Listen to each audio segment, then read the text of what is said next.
Story 1, back in the day, I was pretty much the epitome of naive. Thought everyone was decent and kind by default. Guess I tried to live up to that myself. But lately, I've grown a tad cynical, not as easily duped. Still, I have my moments of being too trusting, getting walked all over. It's like my faith in people takes a hit, but every now and then, someone or something restores it, even if just a smidge. Back when I was a youngin', I was a total pushover. Now, at 31, I've learned a thing or two from my blunders. But when I was 22, fresh out of college with my computer science degree, I fell hard for Natalie.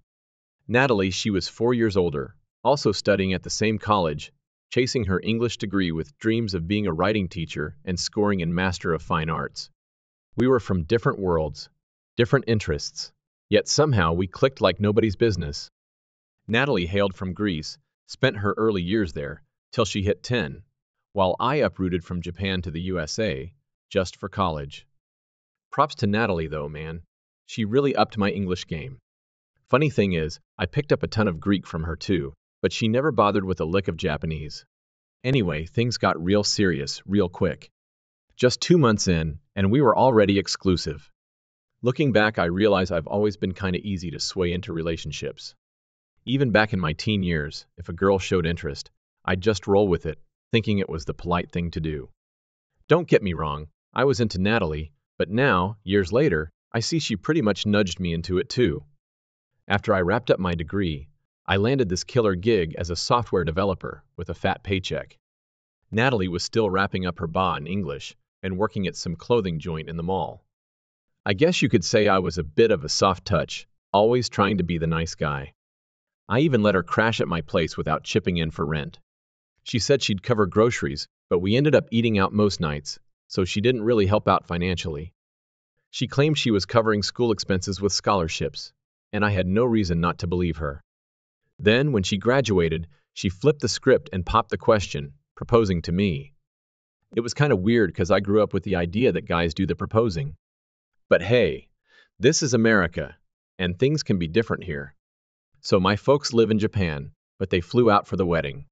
At first, they weren't thrilled about me tying the knot with someone from a different background, but Natalie won them over with her charm.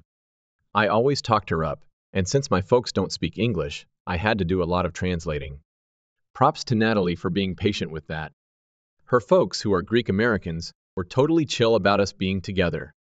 They didn't bat an eyelid about their daughter marrying a younger Japanese dude. Speaking of parents, early on in our relationship, I spilled the beans to Natalie about some of my distant relatives who were part of the Imperial Japanese during WW2, and how some even died in kamikaze missions. I also mentioned I've been doing judo my whole life. It wasn't a flex or trying to be all edgy. She was just asking about my background and hobbies. In return, Natalie shared a pretty heavy-duty story. So, when we were still in the early stages, Natalie dropped this bombshell on me about her old man being tied up with the mafia back in Greece. Apparently, he had to skip town, change his identity, all to dodge getting caught for some crime he pulled. This was way back when we were just feeling each other out, not fully committed yet. I reckon she wanted to impress me, make it seem like she had some real street cred. Personally, though, she's about as tough as a sweater from Abercrombie and Fitch. But once we got serious, Natalie came clean about her dad's mafia saga. Admitted she was just trying to wow me, score some cool points. I guess she didn't think we'd stick it out, so she dropped it in a cutesy way, hoping it'd win her some brownie points. Strange flex, huh? Anyway, I took it in my stride, moved on, thinking her old man was just a retired grease monkey. Didn't dwell on it too much. Couple of years roll by, and I reckon our marriage is cruising along fine. We even got ourselves a little bundle of joy, Katie, and I managed to snag us a house, paying the down payment and juggling that monthly mortgage. Also took care of Natalie's school debts.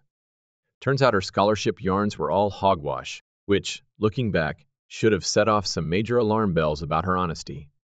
After being a stay-at-home mom for a spell, Natalie comes to me saying she's itching to chase her MFA. But none of the local universities want her, thanks to her dismal undergrad GPA. Still, she lands a spot at some private, for-profit college that's willing to overlook her grades for a cool 20 grand per semester. Quite the price tag. Now my little Katie is 7, and let me tell you, people are floored when they see her. Having a mix of Japanese and Greek blood running through her veins, she's a sight to behold. And I'm bursting with pride to call her mine. I mean, I know all parents gush over their kids, but I'm dead serious when I say it. But these days, I've wised up a bit. Realized Natalie wasn't exactly the greatest partner. At best, she was a bit lazy, always on the lookout for a quick buck, and at worst, a downright gold digger. Back then, I wasn't as clear-headed. Didn't cross my mind that maybe she was just using me to foot her education bills, pop out a kid for that free house, and snag some hefty child support before kicking me to the curb and taking everything.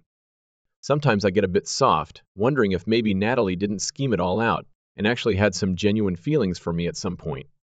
But truth be told, I was the one pulling full-time shifts while she dumped Katie off at her folks' joint to hit the books most days. So a few more years tick by, and Natalie wraps up her Master of Fine Arts. Thought everything was peachy in our marriage.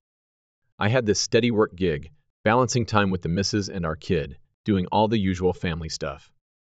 Dinner outings, family trips, marking anniversaries like any regular married folk.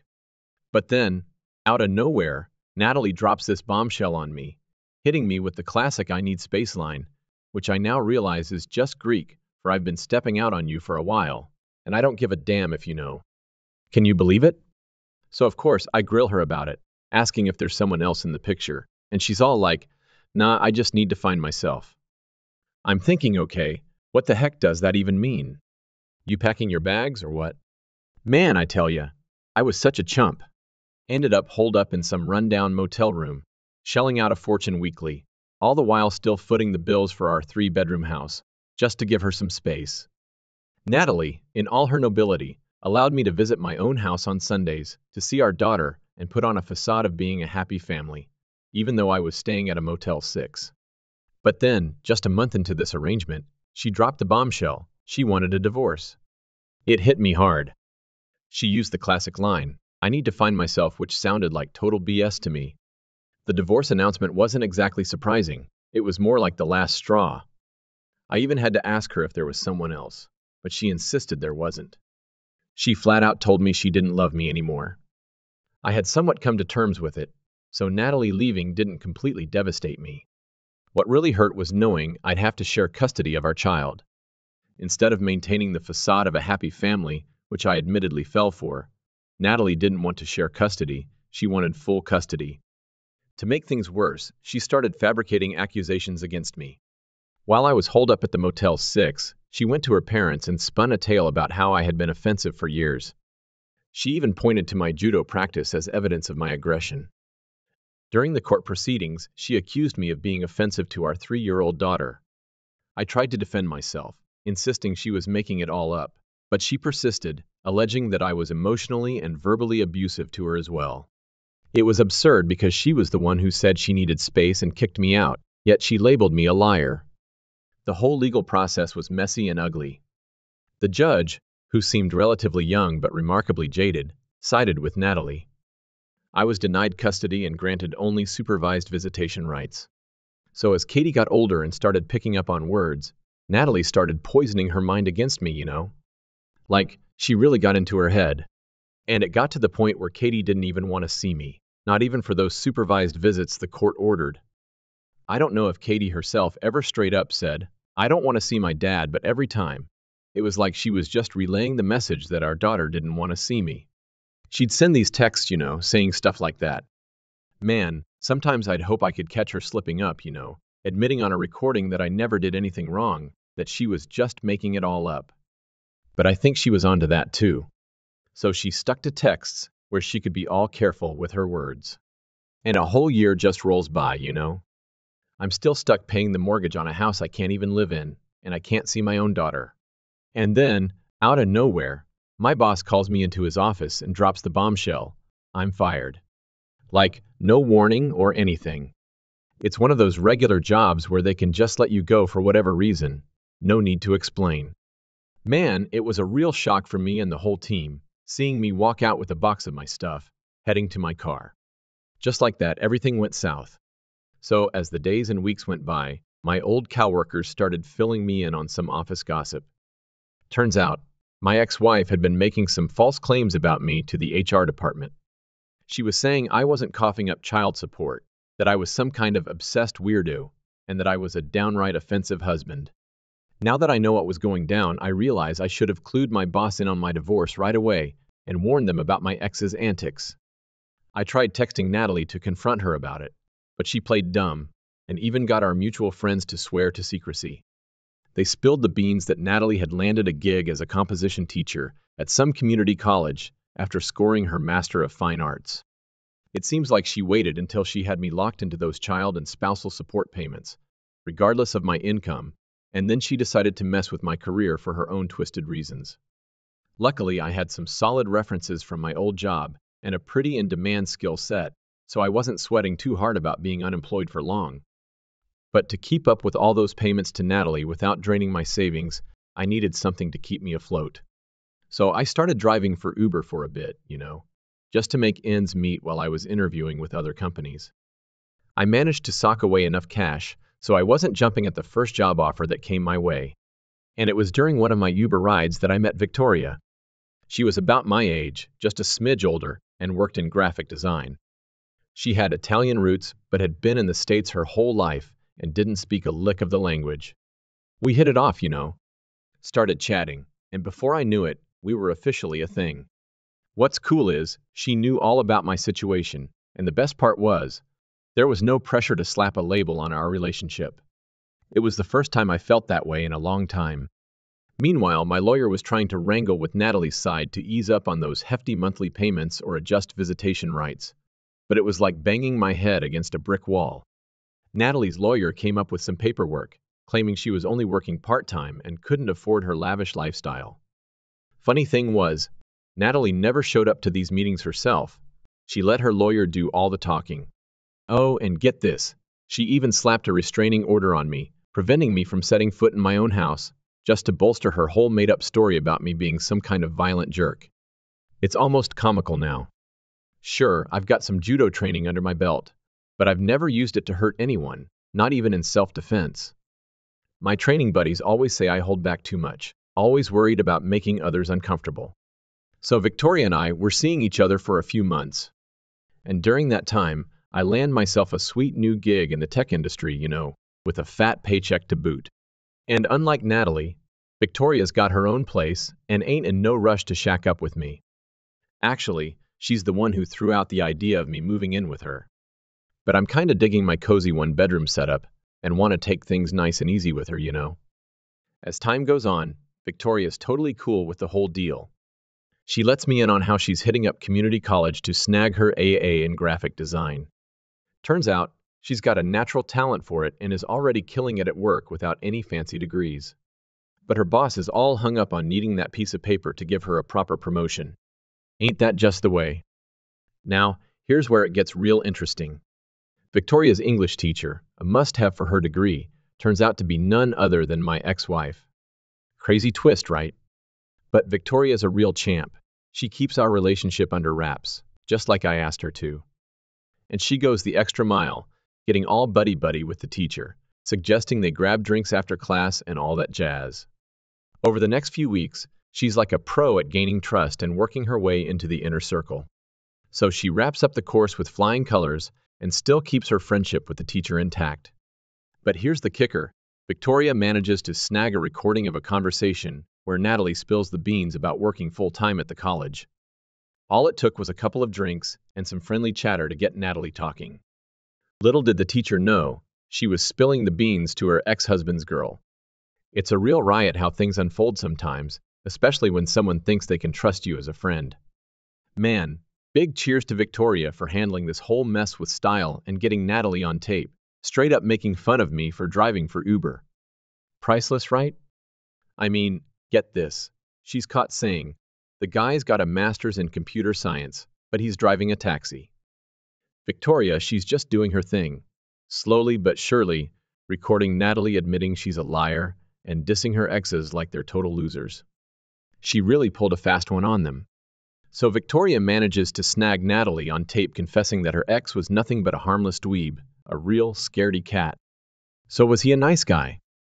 Oh yeah, he was like sweet maple syrup Ned Flanders from The Simpsons. But then Natalie had the nerve to mock his Japanese accent with those ignorant ching-chong sounds. It's just messed up, you know. And then she goes on about how this guy never even laid a finger on her or their daughter. Oh man, Natalie, you mess with me, you're in for a world of trouble. And then she pulls this stunt with the judge, faking tears and all, and convinces them to slap this poor guy with a fat bill. And to top it off, she gets him canned from his job, just for kicks. Why would I do that if he's supposedly a nice guy? It's just for fun and games, you know, messing with him a bit. Every time Victoria and Natalie went out, Victoria would be all pumped, showing me her phone and playing these recordings of what went down. And then Victoria tells me about this real gym, where Natalie's talking about cute guys in her English class. And get this, she's 28, while most of these guys are like 19 to 21. Natalie's quite the character at 33, bragging about hooking up with students left and right, like it's no biggie. She even jokes about doing it on another professor's desk and not cleaning up after. And then she laughs, saying, "Of course, they hooked up with me." How else do you think some of those clueless students managed to pass their courses? Victoria, she even got names of specific students. Now, all this is pretty nasty, but technically it's hearsay, you know. Might just be a matter for the school to deal with. But Victoria, she's not messing around. She gets herself promoted at work, finishes her associate's degree, and sets up a meeting with one of the top dogs at the school. And she drops these recordings on him. The guy thanks her and says they'll handle it. Now, what really caught my attention in those recordings was when Natalie's blabbering about bringing students to her house, getting all cozy with them, and even popping pills while her roommate Katie was around. I didn't waste any time with fancy lawyers, nope, I called the cops. And guess what? Natalie got canned from her job, stripped of all her college degrees for cheating, and banned from teaching. The students got off with a warning, but Natalie, she's paying the price, big time. She lost custody, alimony, and her home. And now she's staring down an 8-year prison stretch for pill possession, child endangerment, perjury, and filing false police reports. If she behaves, she might get out in 5 years, but she'll never see custody of Katie again. But hey, on the bright side, Katie's doing great. She loves Victoria, loves her dad, and she's back home as a happy little girl. Oh, and get this, turns out, Natalie's parents lied in court to screw me over with custody. So I tipped off the cops, and now they're digging into a murder case from 25 years ago involving Natalie. Anyway, things have turned around for Victoria and me. We're hitched, living together with our daughter, and we've got a son on the way. Life's looking up. My folks still don't speak English, but Victoria's picking up Japanese like a pro. And you know, when it comes to marriage and being a dad, my brain says be cautious, but my heart says have faith that not everyone's a total jerk. So yeah, screw you, Natalie. Thanks for reading. Story 2. Thinking back to when I was just a kid dreaming big dreams of becoming a doctor, life sure had other plans for me. Senior year of college threw me a curveball when my dad got hurt at work, and suddenly I was thrust into the role of supporting my family. So I switched gears and aimed for becoming a physician assistant. The shorter study time and the chance to really make a difference in people's lives drew me in. It was during my PA studies that I met the love of my life, setting the stage for a wild ride full of twists and turns. We tackled all the ups and downs of life, conquering financial troubles that once felt impossible. With stability back on track, thoughts of med school started creeping back in, especially with my wife's unwavering support. But just as we were getting excited about the future, postpartum depression hit my wife after our kid was born. We faced it together, coming out stronger on the other side. Then came the interviews for med school, scattered all over the place. But while I was away, my parents stepped up, helping out my wife and kid. Even with the distance, our bond stayed strong. COVID-19 threw a wrench in our plans, though. We had to rethink everything, including where to go to school. Eventually, we decided on one out of state, even though there was a local option with a full-ride scholarship. But COVID kept messing with us, making us rethink our priorities again.